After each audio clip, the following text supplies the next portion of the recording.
El conflicto armado ha desplazado a más de 6 millones de colombianos de sus hogares y territorios. Esto equivale al 86% del total de víctimas registradas en Colombia, que ascienden a más de 7 millones.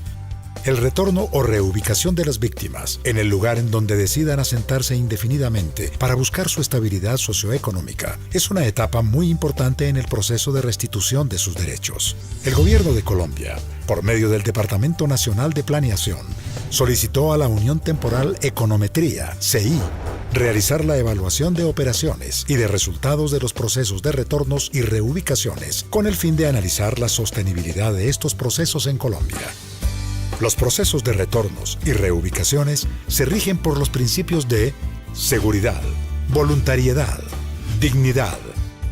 Para recolectar la información, se seleccionaron 34 municipios del país en donde se utilizó una metodología compuesta por análisis cualitativos y cuantitativos, que incluyeron 20 grupos focales, 77 entrevistas semiestructuradas realizadas a actores del orden territorial y 31 con funcionarios y expertos nacionales que intervienen en la implementación de la política, 6 estudios de caso y 4 visitas etnográficas a comunidades étnicas. Se realizaron 1.250 encuestas que incluyeron tanto a familias que tuvieron acompañamiento institucional en su proceso de retorno o reubicación, como a familias que retornaron o se reubicaron por su cuenta. Resultados. El 9,9% de los hogares pidieron acompañamiento de alguna entidad del gobierno para su proceso de retorno o reubicación. De estos, el 68% fueron atendidos. Y nos citaban y estábamos en las reuniones, nos explicaban cómo eran las cosas. Éramos conscientes de lo que ellos nos iban a dar. De los hogares que no solicitaron acompañamiento, el 79,7% argumentó problemas de conocimiento o información y el 14,1% manifestó miedo a represalias. El 3,6% no quiso recibir acompañamiento. El 1,9% no cree que el Estado pueda ayudar. De los hogares que solicitaron acompañamiento y no lo recibieron, la mayor proporción manifiesta que no insistió por demoras en los procesos. El 79% de los hogares retornaron o se reubicaron hace más de 6 años, antes de la vigencia de la Ley de Víctimas, y no fueron acompañados en su proceso. En cuanto a la seguridad después del retorno o la reubicación, el 34,4% de los hogares encuestados manifestó haber sido víctima contra la integridad de algunos de sus miembros, una vez asentados en el lugar actual de residencia. A pesar de esto, el 48% de los hogares considera que la seguridad ha mejorado. En la actualidad, el 66,4% de los hogares se sienten seguros o muy seguros y el 12% se sienten inseguros. Sí, yo me siento segura. Ni se siente que uno estaba peligrando por gente peligrosa, así, ¿no?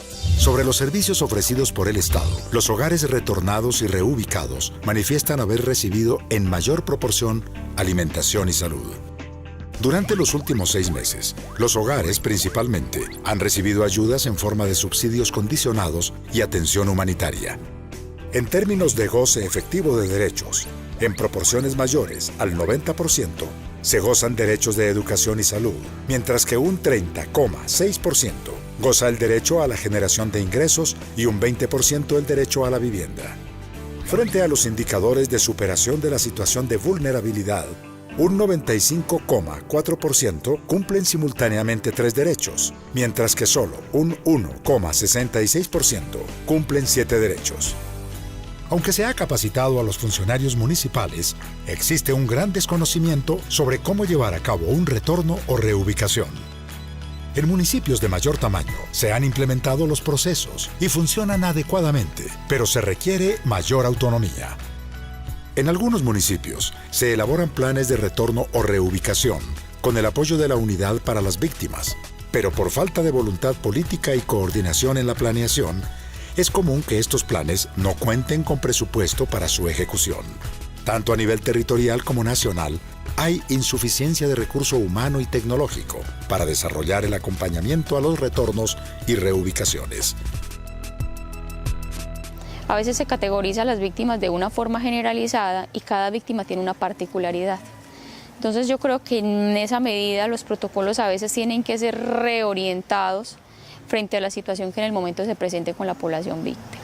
No existe una adecuada articulación entre la nación y el territorio, en especial por dificultades en el flujo de información y poca coordinación para la planeación conjunta de las acciones de las entidades. Las instituciones que deberían coordinarse para el tema de retornos no están coordinadas, sino que se encuentran muy desarticuladas.